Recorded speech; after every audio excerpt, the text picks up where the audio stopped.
How you doing? I hope you're doing well today. Today's video, I'm going to talk about binge drinking, especially four ways that binge drinking can really harm you. And before we get into the video, I was a binge drinker more than anything else, right? I drink during the week, a few, but not as much as I would do at the weekend. So, I generally drink every day, most days anyway. But it wasn't a lot of alcohol that I drank during the week. At most it would be 4 or 5 cans or something like that. But at the weekend, I'd go on a binge, and my idea will be to get drunk. So that's where I'm coming from. If you don't know me, I've stopped alcohol now for 9 years. I haven't touched a drop in 9 years. No intention of ever doing it again. But that's where I'm coming from. The first thing is, this binge drinking is just harming your body overall. It's an overload on your organs. Alcohol gets everywhere. Wherever your blood flows, the alcohol goes, and beyond, alcohol even affects your bones, right? So you've got an overload on your brain. If you want to succeed, if you want to achieve, if you want to make the most out of your life, if you want to live the best possible version of yourself, get onto that journey and try and make the most of your life, then this is something that is going to stop you from doing that, and it should be worrying. You should be very worried about this, and it should stop you in your tracks, and at least get you to think about your drinking. I'm going to talk more about on this later. So let's look at some of the short-term risks. Right, the short term, you've got the withdrawal, right, which is hangover. Everyone else calls it a hangover. It is actually the withdrawal. You've got feeling sick, getting sick, the shakes. You've got the poisoning yourself so badly that you have the possibility of putting your whole life at risk. I mean, you can overdose to the extent that you kill yourself on the spot with alcohol, right? Then there's the increased risk of getting hurt when you're drunk. There is the increased risk of hurting somebody else when you're drunk. And, in turn, that coming back on you. Forgetting what you've done and forgetting what you've said. All of those kind of things are short-term risks of binge drinking. Long-term risks, forgetting as a chronic condition. Literally, you can't remember stuff that you've done 5 minutes ago, even when you're sober. This is Korsakoff syndrome, and there's a lot of brain damage. I mean, you imagine that the alcohol is going into your brain at a constant rate, interfering with everything that's going on up there. And that's going to have, if you do that over and over and over again, think about the long-term risks with this. You can use alcohol as a fuel. You can use alcohol as a solvent. You can use alcohol to preserve. So this is not preserving your brain in a good way. It might preserve your brain for posterity, but it's not preserving it for anything beneficial for you anyway. It can cause you all sorts of mental problems. From my perspective, I felt sadness, depressed, helpless, lack of confidence. Outside of alcohol, this all was, it wasn't just when I was drinking. I felt a bit of confidence. It was the only time that I felt a bit of confidence. You just don't give a shit about things.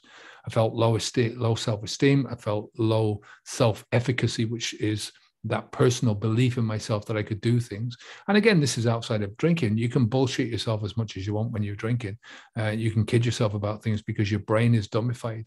And it was starting to put me into a very dark place where I felt isolated, and I had a lot of feelings of worthlessness, which not a good thing to somebody who wants to succeed in life. Now, for me, the scariest part of this comes down to the brain damage, which comes, as I said, stewing your brain in massive amounts of ethanol. It's alternatively used to fuel engines. It's the largest single use is ethanol fuel, and it's put to the same stuff. This is the same stuff that you're putting into your own body. They have to actually add chemicals to this, to ethanol, before they transport it, so that it's unfit for human consumption. This is normally they put 5 or 10% gasoline into it. Why do they do that? Why do they need to do that? Think about it. There's a lot of different types of disabilities and killer cancers, and obviously liver damage, heart damage, chronic sexual difficulties. diabetes, screwing up your metabolism so that it's screwed up for a long time. It takes a lot of work to get that back again, if you can get it back. The second part of this, right? So we've gone through all the physical stuff, right? And I think everyone knows about the physical stuff.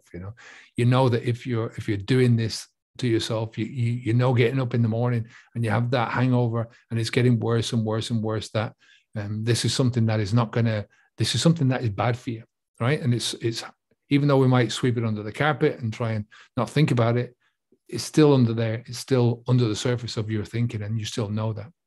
The second thing is self-deception.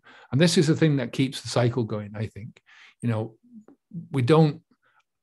person doesn't think that they've got a problem if they don't drink every day. So if you're not drinking every day, then you can say to yourself, well, yeah, I drink a bit at the weekends and I might go mad at the weekends, but I don't drink every day. So, I'm not an alcoholic, or I'm not that kind of person. So you can excuse past problems by doing that, right? I'm not an alcoholic. Look at those people who have to have a drink every day. Look at those people who drink every day, and even the people that drink every day, they excuse themselves by saying, well, I drink every day, but I don't have to drink in the morning, right? I only drink in the evening when I come home from work, and I can still get my day done. I don't have to drink at lunchtime or in the morning. And those people who might get up and they might have a drink in the morning might say to themselves, well, I don't have to have a naggin of vodka, or the equivalent of half a pint of vodka in the morning before I get up. So there's always a level up. You can excuse yourself and delude yourself about your own drinking. When you're ready to stop, we've got a lot of things that we can do to help you. We've got our platform, habitsv2.com, which you'll find here. We've also got something for free, which you can take down below. It's our quick start preparation guide. It's just to help you to get started on this journey, to give you a bit of confidence in yourself, and to give you a bit of clarity about, what's going on, what to expect when you're setting out on this journey. Half the thing about any of the discomfort, there's going to be discomfort for everyone when they step across that line and stop drinking. The more you drink, I think not necessarily the more that you're going to feel discomfort. When you step across that line, everybody is going to have a certain level of discomfort. There's no getting away from it, but the discomfort that you feel is going to be controlled by your mind and the thoughts that are going on in there. So it's part of the issue that we try and deal with as early as possible, is to give you a certain clarity about what to expect. And the more positive expectations that you can have for yourself in your own journey about what to expect for yourself and what's going to happen in your future and the possibilities that are open to you, the potential that's open to you, the more confidence you're going to have in yourself and the less discomfort you will have, right? This is proven to work time and time again. So the third thing I want to talk about is concentrated consequences. And what I mean by this is what you do during and particularly after a drinking session is likely to be worse, right? The actual physical during, when you're pouring the alcohol into your body, there's that physical element to it, what it's doing to your body, how it's going through your system, how it's affecting you, how it's affecting your body, how it's affecting your mind. Then you've got the hangover and the withdrawal. This is the consequences afterwards of all the poisoning that's going through, and your body's trying to get rid of that, and the effect that that's having on your body and your mind. The days that you're losing afterwards, and people think that, well, I'm not feeling the terrible hangover anymore, but that brain fog still lingers on, and the more you drink, the older you get, the more sensitive you get to these things, and the more physically days you're going to lose, because you're just not capable of what you would be capable of if you didn't drink, right? And then think about the long-term mental and physical handicapping. So that's what I want to do now, is to look at the long term of all of this. If you put everything else together, right? If you put all the physical stuff together, all the things that are going to happen to you physically and mentally because you've been drinking, think about all the delusions that are going around in your mind. You're trying to offset what you're doing with trying to make things sound better to yourself, and to continue doing the behavior so you don't have to change. And all of this compounds, especially in your life, right? So, it's a compounding effect with other people, and, they can move on. They can just go, I'm sick of this and I'm not staying around anymore. But you can't escape from yourself. You've got to live in your own body, and you've got to live in the mess that you've made, right? So think about second and third order consequences as well as that. And what I'm talking about here is when you're not thinking straight as a first order consequence of you drinking, then you might, there's certain things that you don't do. So you might get sacked from your job because you're just not performing well, and because you get sacked from your job, there might be another consequence down the road. So there's all these different consequences that are happening that you might not be able to necessarily pull back to your drinking, but they're happening. So anyway, that's my take on why binge drinking is killing you very slowly as well. I've been there.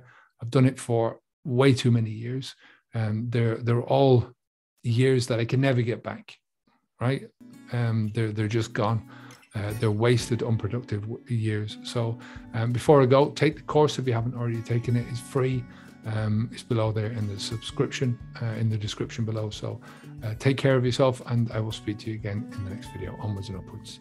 Bye now.